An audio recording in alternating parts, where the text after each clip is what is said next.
you guys have seen me waking up early for the past 2 days. You've seen me going to factories. You've seen me dealing with my Chinese employees. You've seen me at the IFC Tower. You've seen me working late. But you might be wondering or asking, how did I get here?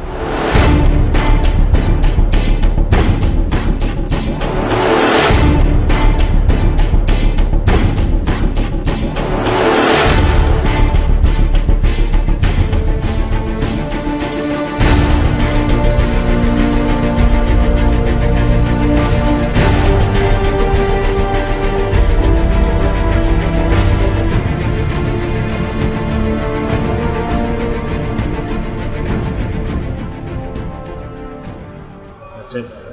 It's 2 days in the life. 25-year-old CEO of Shebang Asia, made a China podcast, manufacturing consulting in China.